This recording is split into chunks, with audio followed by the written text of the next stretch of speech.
Do-do-do-do-do-do. Welcome back, Nap Trappers. Happy Thursday. Today is Sleep Detectives, where we are going to answer semi-rapid fire, but you know we love to get deep and have a chat. All of your burning baby sleep questions. Now, Beck, I know you and I put out a question box, so we've both got questions. I am going to dive in with a really easy one, which is it too late to sleep train my 8-month-old? And I know you and I are going to have the same answer here. Should we just say it? 3, 2, 1. It's never too late. No. I mean, I would totally get the question if, say, as somebody said, is it too late to train my 5-year-old? Not a lot of again, I would still say no, but yeah, but no, 8-month-old. No, it's fresh, still fresh, so to speak. So yeah, 100%. Absolutely. Let's if go anything, I think it's a great, I mean, you and I think it's one of the most common ages we work with, which I should tell listeners and this mother, you're just not alone. So this baby had been rocked and patted to sleep, all of which is completely normal and common in the scenarios that we see, and it also can often have a shelf life, either because it stops working or as a parent you think this baby's maybe getting a bit heavy, I'd like to have someone else be able to do this has run its course. No time like the present. Fabulous age.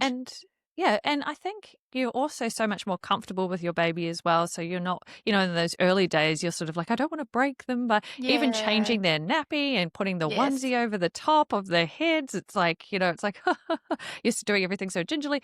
8 months on, you're just, you're flipping baby back and forth. Like, they're rolling, they're on the move, they're sitting up in the high chair. You've got solids in the mix. Yes. Yeah. And you've probably, established some sort of pattern with your daily grind. It's one of those things where I feel like a great opportunity, a great age, we're on board with 8-month-olds and feel like it's a pretty quick resolution once you've got all the ducks lined up, for sure. Yeah.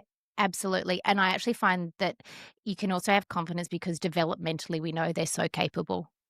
Like I don't bat an eyelid about the idea of an 8-month-old baby being able to link a sleep cycle during a nap. Oh, no. Yeah. Absolutely. We can rock that. 4 months old, I might be saying, okay, well, it's great if they do, but we don't have to, that doesn't have to be the goal. But at 8 months, I'd be like, no, let's crack on here. This baby can absolutely do it. So from a developmental perspective, you can go in pretty confident to this process. Yep. I love it. 8-month-olds are great. Absolutely. Okay. What have I got? When events are planned during baby's nap, how do I enjoy life and still get baby's nap in?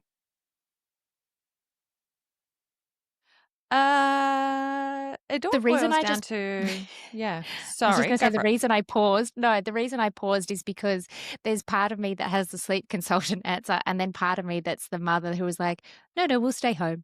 We will attend late. Because there's sort of two conflicting parts of the brain that are meshing for me. But what would you say if you put your sleep consultant hat on? I automatically, and this is funny because I think this happened in a different episode as well, where I automatically assume that the listener is asking the question for naps and not bedtime. And so there's two different answers. Oh, this one is when they're planned during baby's naps. Oh, okay. Yep. All right. Sorry. I wasn't listening. we both had a brain fade then. You just stopped listening and I was thinking, how do I tell this mother I'd just stay home? Oh my goodness. Well, I think the key thing is if you're on a really great nap routine through the day, you're using the internal clock as a way to help you get out and about. And so if your naps are roughly the same time each day, then melatonin is being released at the same timing. So it means that you can take your naps in different locations a little easier. So I usually, let's just say, for example, baby is 6 months and the toddler has got a lunchtime event and you need to go to preschool or whatnot to go and have a little look. So I would actually do lunch at home. I would take baby in the car well away from the expected nap time so that there's zero chance of them falling asleep in the car. If they have a tendency to fall asleep in the car, then windows down, AC/DC on. Yeah. Like you are just trying to get. That You was need to me try and work blasting this. every Yeah. rendition of Old MacDonald. Every animal lives on that farm that I could think of. So you're trying to get there, and then I would just sort of set baby up in the pram.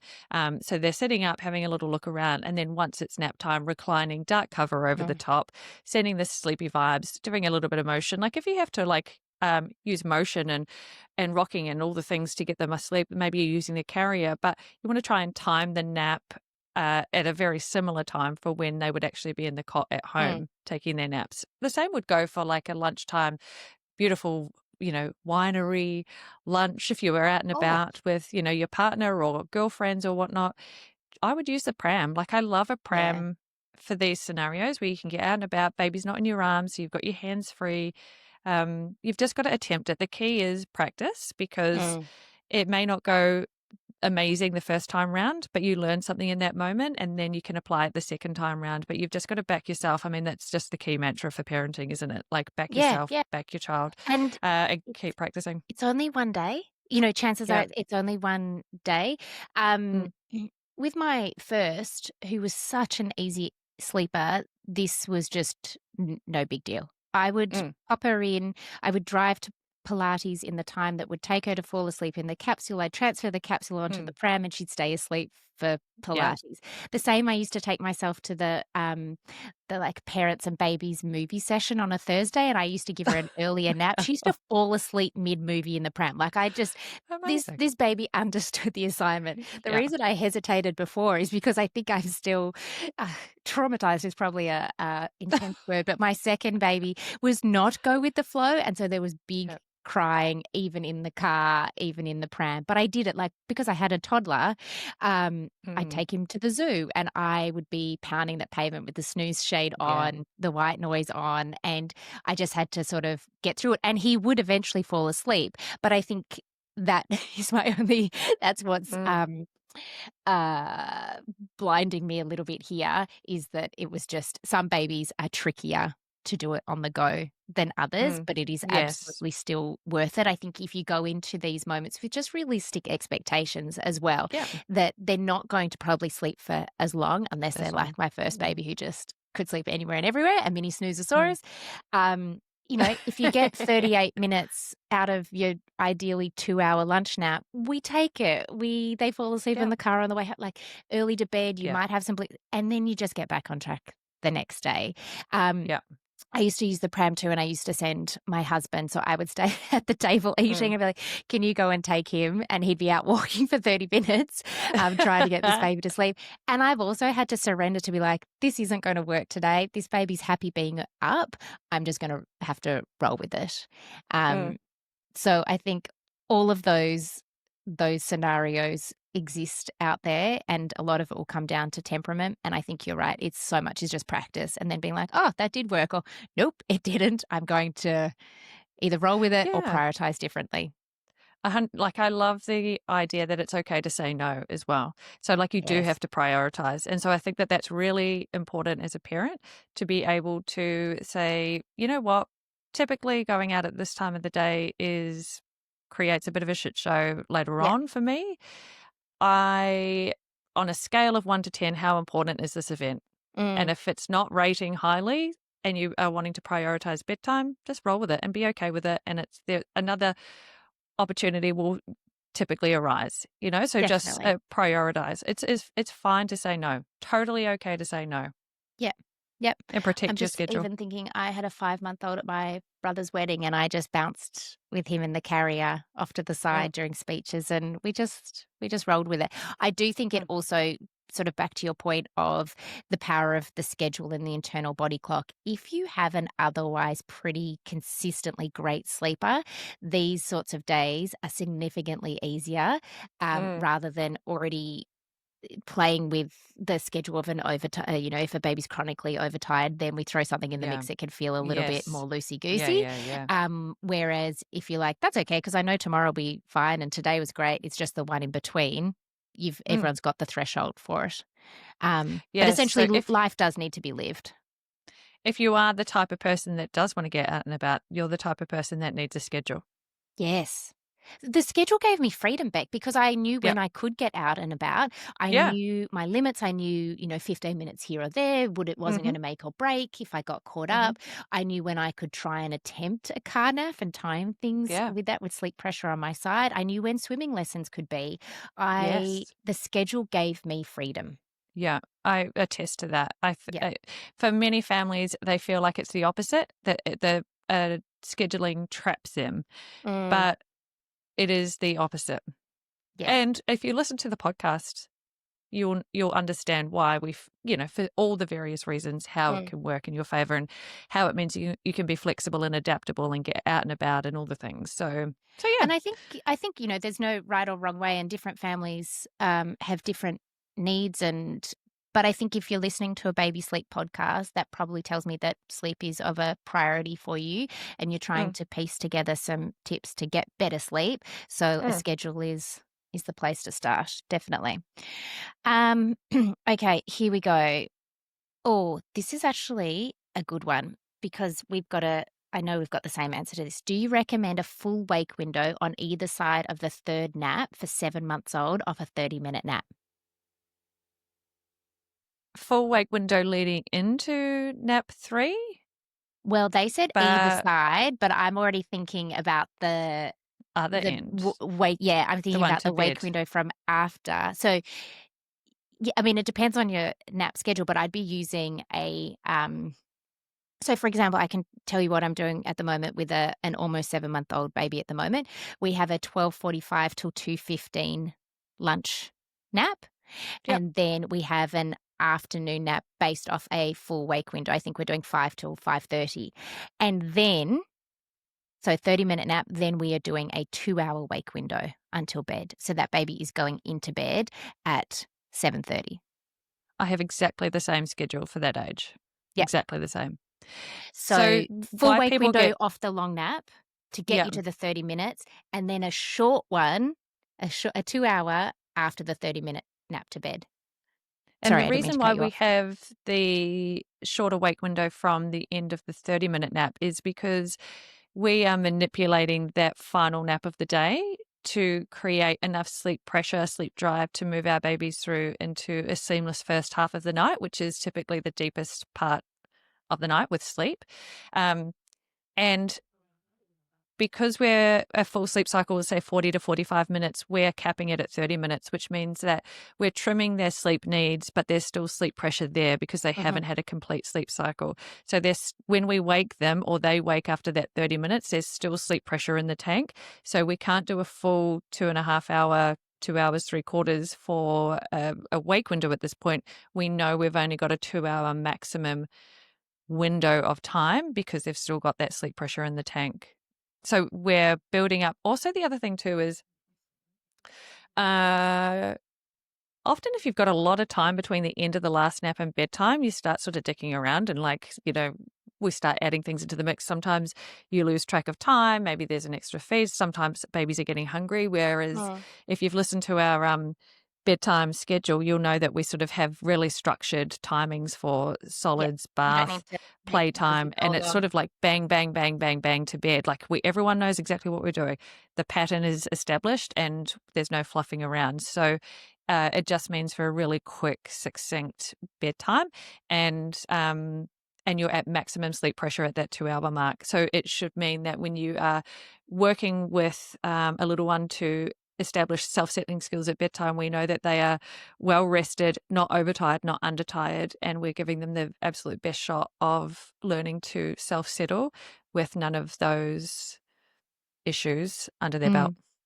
And this question and this structure of the schedule, I think, is the perfect reason why it's important to understand the why, because the 30 minutes is incredibly different from a 45-minute nap for a baby at this age. So there's method to the madness as to why it is capped. And, I've talked a lot before about how I think of this nap as the rice cooker nap where you're just releasing a little bit of the steam, not taking the whole lid off. But when the algorithm serves me baby sleep advice, it's often saying how the last wake window of the day should be the longest. We want to drive all of the sleep pressure towards an easy bedtime.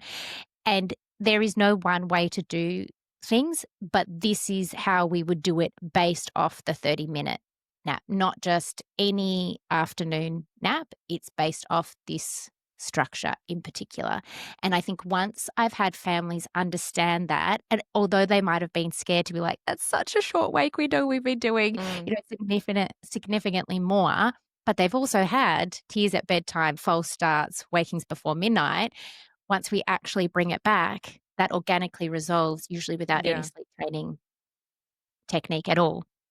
So it can feel scary to use such a short wake window, thinking this is never going to work, this baby's never going to fall asleep. But this is where you got to trust the process based off the 30-minute afternoon nap. It is. And when we're doing those naps, we cannot stress the importance, though, of that it has to be a 30-minute nap. So we can't just sort of go, oh, lose track of time, and then a 37-minute nap, that'll do, because that then the wake windows change and so forth. So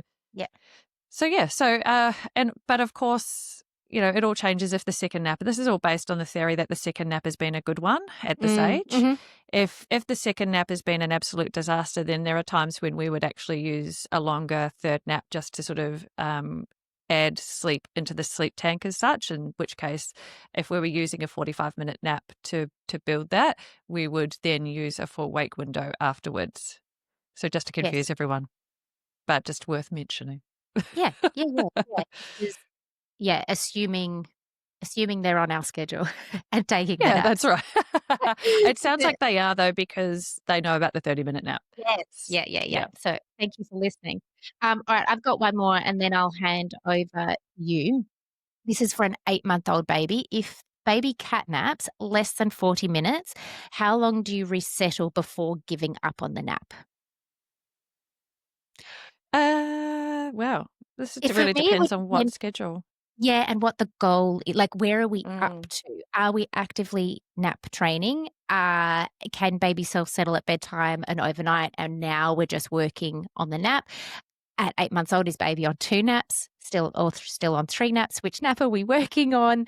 Is this just a one-off too? Sometimes if it's just a one-off, I might say, okay, well, I know that this isn't an ongoing, this is just a furphy. Maybe I'll give 20 minutes and then call it a day. Like, that's probably how I would have tackled it with one of my own babies. I'm like, oh, this is so random. Okay, we'll move on, because I had the tools and the confidence to be like, this isn't the way something's just happened today. But if this is an ongoing thing and we're trying to fix the catnaps, which I suspect is probably more the situation here, I just want to know where they're up to in their nap training. Yeah, I think as like a general rule of thumb, if a little one has woken early from their nap, and I'm just going to shoot out, like, if the nap was supposed to be 45 minutes, we're not sweating it, like they're just getting up. No. If it was meant to be 45 minutes, no naps. If they're on a 2-nap schedule and that nap was like 9:30 to 11 and they've woken after 45 minutes, or 40 minutes or just short of that. 40. Typically I would just say, well, let's try and resettle for, like, give it 15 minutes. If it's working, it's working. If it's not, pull the pin and we just move on with our day.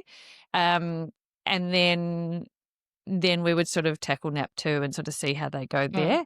If it was an established pattern where they're just not being able to link their sleep cycles, then we would have a protocol for that. That would mean we're using a technique to encourage a longer nap. And so that would be finding a technique that floats your boat and sort of going with that. Yeah, and in that case, you'd usually be looking for so if we use your example of the 9:30 to 11, you'd be using that technique from when they woke up until 11 to help lengthen out and essentially nap train that nap. But for me, that's sometimes the final piece of the sleep training process. Like, I've conquered nights, then we work on falling asleep for the nap independently, and then we work on lengthening through some nap training. The reason I would say sometimes we just call it a day at 20 minutes, and I know you just said 15, is sometimes just as the mother in me, I think there is never any benefit to a baby crying and a mother crying with a really unsuccessful resettle approach and you just feel like this is Mm, hopeless day in, day out. And so if you are feeling like that, it doesn't have to be that. mm, You and I work with catnapping babies every single mm. week, and Yep. there is a process and a formula and a protocol, to use your words, Beck, to make that nap lengthen in the most easy way possible. Make it Yeah. sustainable, achievable. You'll see the wins. And at 8 months old, your baby absolutely can do it. We've just talked about that before. Developmentally, it's possible, but you need to have a bit of a plan in place. It's the things that are happening usually either side of that nap that are going to dictate as to whether or not that baby's going to continue to wake up and has the ability to fall back to sleep. Yeah, I agree. Like, I think sometimes it's big picture rather than focusing on the one thing. Mm. So quite often with naps aren't falling into place because there's nights maybe aren't quite amazing. Maybe there's Mm. feeds that are sort of, so it can be big picture Yep. scenario. And once you've sort of like lined up all the ducks as such, they will tend to sort of start falling into place, especially if you've got a Mm. really good plan. So I guess if Mm. you're really struggling with naps, um, that's where having like an extra pair of eyes on your situation and having a look at your scheduling and so forth Yeah, can yeah. really make a big difference, and where sleep consultants can help Yeah, for sure. absolutely. Okay, Beck, what have you got for us? My first question is my 8-month-old struggles with the 7 a.m. feed. We'll still have an overnight feed around 2 a.m. So I feel like we've got the same answer for this one too. Yes, the 7 a.m. we always want to protect. I love that they're mentioning that they've got this 7 a.m. I know they didn't use the word anchored, but in my head, I'm I'm imagining Oh yeah, our yeah, terminology. Like they've anchored in 7 a.m. You yeah, have been listening, yep. and you're noticing that it's impacting and why that can be Mm, a problem as you move through the day. So, A+ student right there. yeah. My guess is Amazing. that 2 a.m. is impacting the 2 a.m. feed is impacting 7 a.m. and we need to look to reduce it, if not drop it completely. Yeah, the 7 a.m. Feed tells you everything you need to know about what's happening overnight. Mhm. So it's like opening a newspaper and, reading through, what's happened the previous day. Yeah. So 7 a.m., if you're protecting that because that feed is the one that's going to set you up for the rest of the day. So if the 7 a.m. feed is dicky, not the greatest. You can feel that, there's still milk left in the jugs as such, Yep. or, left in the bottle. Then I it's a love that case visual. of sort of, yeah. Well, I think after, you know, Yeah, so we'll do another episode on that. Just to be cryptic.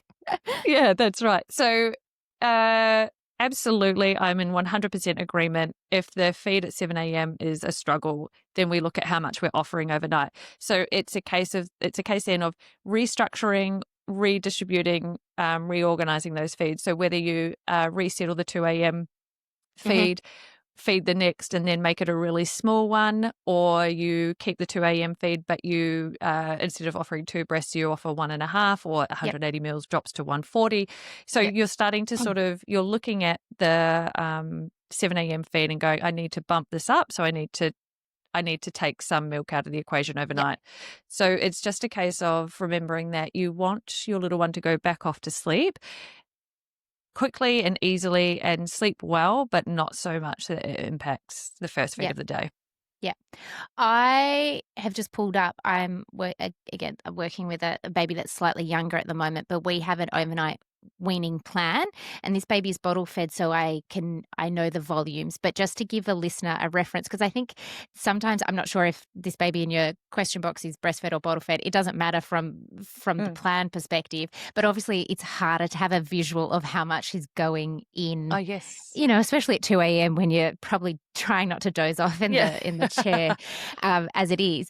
But so the plan I have is that when this baby's first waking happened at 3 a.m., the baby was getting 130 mils. When that first waking happened at 4 a.m., this baby was getting 100 mils. And when this baby was waking at 5 a.m., which he's currently doing, he's getting 50 mils. So just a little sip and then back Yeah. down so as to not compromise the 7 a.m. And once that first waking hits at 5:30, on our plan that I've got for him, there won't be any milk. We're just going to resettle. until 7 a.m. and then that baby is going to devour, and you'll watch the calories across the day and the increased interest in solids all start to recalibrate. But I think sometimes it can have, even for a breastfeeding mother, just a visual representation of like, oh, okay, this is how much we would be whittling down. Yes. As the hours. Meals-wise. Yeah, meals-wise. Yeah. I think it's always helpful. Yeah. And look, that doesn't have to be the plan for everyone, but just to give a visual representation of what I'm currently doing with a family. I actually went, oh, yeah, you go. Oh, God, sorry to cut you off. I just got really excited. But I just also thought, okay, so, and then one little tip for that particular mum would be if baby is, so 8-month-old, still having a feed around 2 a.m., if it's become habitual, then what I would do at 8 months is I would add a little bit extra into lunch or a little bit into dinner and then pick a night and go, you know what, I'm going to resettle 2 a.m. Mainly because it's been habitual. So here's the tip. Yes. Give a little bit extra through the day, build your confidence around there's some extra calories going in, resettle the 2 a.m. milk feed time, feed the next, but make it a really small feed just to get through to 7 and see how you go. I'm going to tell you, because this is kind of what I was going to say, but from a real, and I'm pretty sure I've like touched on this story before, but I had a feed that crept back in at 6 months for my second baby that became habitual at 2 a.m. A huge breastfeed. It didn't impact 7 a.m. It was, but whatever. I was like, you don't need this. And the reason I'd kept it is I didn't want the toddler to wake when I resettled it. So we went to Noosa. We had this big house, and I put his bedroom as far away from the toddler as possible, and I resettled 2 a.m. And what ended up happening was I ended up dropping the feed cold turkey because he didn't wake again after that. The next waking was 7 a.m. So I was like, okay. Yeah. And he woke habitually 2 nights at roughly 2:30 and would put himself back to sleep. I think it took about 40 minutes each night, but then put himself back to sleep until 7 a.m. And then after those 2 nights, didn't wake since. So there is also a world in which you don't get a 3 a.m. or a 4 a.m. that you just sleep through because they're like, hey, I was just having that for fun anyway. Yeah, just having you on, Mum. And I don't need it. Because I remember one of the catalysts in Noosa for me making that decision, it wasn't that he was just having like the smallest sip and I'd weaned it down. He ate so much that I remember one night he just vomited it all back over me. Like he was so full, and I had this clinical oversupply, and I was like, I'm done. I'm done. You swallow it like you didn't get it. It's just all now on 2 a.m. So it definitely wasn't a small feed, and my resettling turned into, we've dropped this cold turkey. Amazing. It's, it's just about having a clear plan, following through, backing yourself, backing baby. We will say this until the cows come home. Yeah. Okay, my next question is, this is very similar. How to navigate naps on the go with a 6-month-old. We just answered this in question number 1. Timing, so using your nap timings, and then just practice. Just practice getting in the car. And I will also say the fact that all of these questions have really been today for 6 to 10-month-old babies, just again, you're not alone. This is the most common age group that we work with. There's a lot going on, and it can feel really lonely. And this episode should just show you already you are never alone in this. And I also think to have some flexibility. Let's say, how old this baby was? 6 months old? 6 months, yep. Yeah, so 3 nap schedule. I usually say nap 1 and nap 3 are the ones to do out on the go. So if it's just day-to-day flexibility that you're looking for, rather than I have an event, how do I structure that? I'd say, okay, well, we're only looking for probably 45 minutes in the morning anyway. Do you want to do that walking around the park or in the car on the way home from kinder drop-off because baby falls asleep? And then nap 3, that's on the dog walk or the toddler's on the scooter next to you, or you just want to hold your baby. That's also okay too. And then prioritize nap 2 to be the one that's at home in the cot, in the dark, in the den. It's a nice long chunky one. But 1 and 3 are the one to do on the go. I think this is where we differ from a lot of sleep consultants, where we're not angling for massive long naps like in the morning. And this we're just and so that's why I feel like our schedules can be more realistic in terms of being able to get out and about flexibility-wise, Yep. having little ones more adaptable to falling asleep in different ways. Give it a whirl. It's just practice. It's Yep. just practice. And like I said, back on that other question, some babies are just easier. And I just used to always anticipate, mine were just always one sleep cycle wonders on the go. So that the first and the third nap were perfect for that. And it just never put pressure on me then to be like, they got to sleep for 90 minutes. I got to keep rocking in between the sleep cycle. I got to keep walking. I just took what they gave me, and then I opened up the flap and they could look out and we could keep going, and we just moved on with our day. I am one of those lucky ones where all three, once they were on their one nap schedule, which was 12:30 till 3 p.m., if I put them in the pram and we were out, they would sleep the full 2.5. That's incredible. Yeah, they were amazing sleepers. What do you a think temperament. Is that it all temperament? boils down to. Yeah. I'm going to say it's temperament. I'm back then they were all phenomenal sleepers in the end. Temperament now, they're all so different as teenagers. So parenting them all differently now. But when it came to sleep, I was fairly similar with, the way that I did everything with them. Okay, so nap, question number... have we done enough? Have we done enough questions? Well, now you've planted that teaser. I know. Oh, my God. And now I'm like... This poor listener can't have a... Yeah, she's like, okay, I'm coming up. Message to me, sorry. 10-month-old wakes at 6:30, up at 7, first nap at 9:30 to 11, second nap 2 till 3:30. How to move wake window half an hour, I'm guessing. So the first nap starts at 10 a.m. I think that's what she's meaning. I'm a bit of a stickler here. Like, unless your little one is actively resisting and refusing to fall asleep at 9:30, I actually wouldn't change it. I would just sort of roll with it, because there's going to be a time. He's not wanting to fall asleep at 9:30? No, the question is how to move the wake window half an hour, first nap 10 a.m.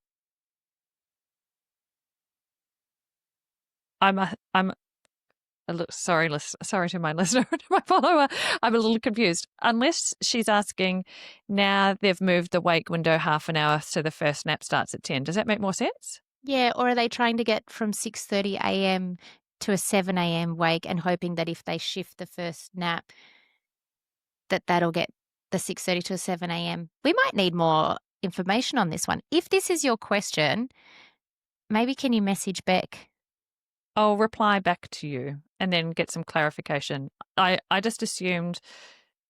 Well, let's answer it the way you interpreted it. Okay, so if you wanted to move it to 10 a.m., you're going to find that in the very short, near future, your little one's going to start resisting falling asleep at 9:30 anyway. So organically, it's going to move to a 10 a.m. nap to 11 o'clock, like if you wanted to stay on that schedule.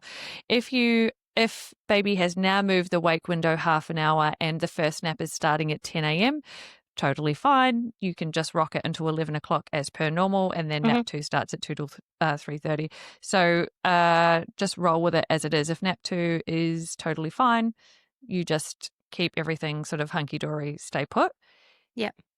It only begins to be a problem when nap 2 starts to sort of get really iffy and dicky and resistant and so forth, in which case that's a different question, different answer.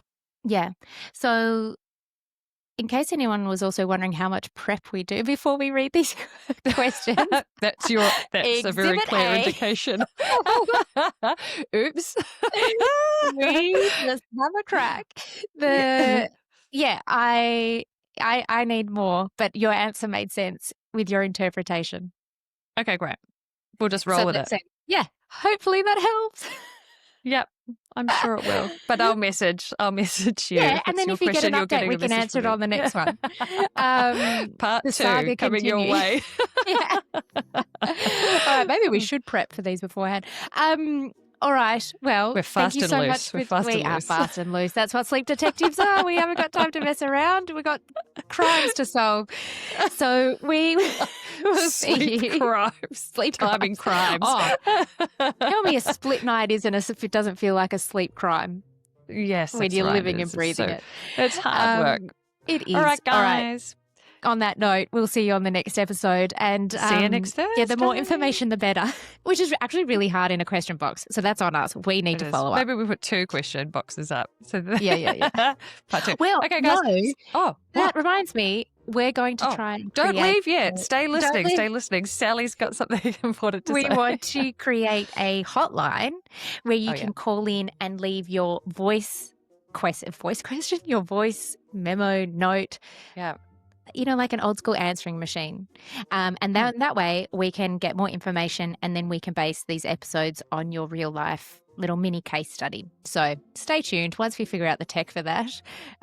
Which, how long's a piece of string for you and I, Beck? I mean, yeah.